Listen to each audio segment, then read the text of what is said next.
लड़की की दिवंगत दादी ने उसे एक सपने में कुछ बताया। उन्होंने कहा कि उनके पुराने घर में एक पेड़ के नीचे सोने से भरा एक डिब्बा दबा हुआ है। जागने के बाद लड़की ने अपने माता पिता को इसके बारे में बताया। उसके पिता ने तुरंत डिब्बा खोद निकाला, लेकिन उसके अंदर जहर से भरा एक डिब्बा था। पास के सुरक्षा अधिकारियों ने उसके पिता को पकड़ लिया। लड़की बेहद हैरान रह गई।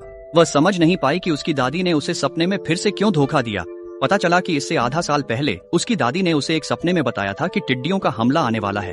उन्होंने लड़की से कहा था कि वह गेहूं की फसल काट ले और उससे मछलियां पाले। लड़की के समझाने पर उसके माता पिता ने सलाह मानी, लेकिन टिड्डियों की जगह सूखा आ गया। सूरज की तपिश से सारी मछलियां मरकर सूख गईं। नतीजतन उसके माता पिता भारी कर्ज में डूब गए। अब पिता को सुरक्षा अधिकारियों ने पकड़ लिया था और माँ को हृदय रोग के कारण अस्पताल में भर्ती कराया गया था। दादी तीसरी बार सपने में आई।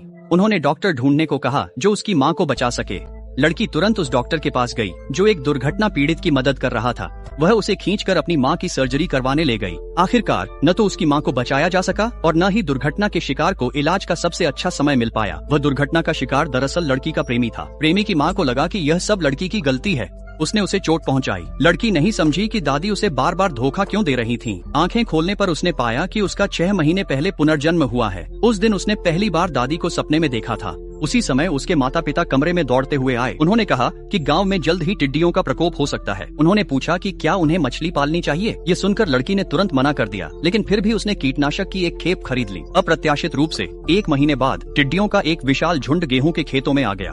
लड़की बहुत उलझन में थी। इस जीवन में उसने अपनी दादी की सलाह नहीं मानी, फिर भी उसकी दादी की बातें सच हो गईं। उस रात उसकी दादी फिर से उसके सपने में आई। उन्होंने कहा कि उनके पुराने घर के पेड़ के नीचे सोने का एक डिब्बा दबा हुआ है। इस बार लड़की ने अपने माता पिता को कुछ नहीं बताया। इसके बजाय वह सुरक्षा टीम के पास गई और रिपोर्ट की कि उसके घर के पेड़ के नीचे किसी ने कुछ दबाया है। अगले दिन अधिकारी एक डिब्बा लेकर लड़की के घर आए। अप्रत्याशित रूप से डिब्बा असली सोने से भरा हुआ था। वह सोना 15 साल पहले एक बैंक से चोरी हुआ था।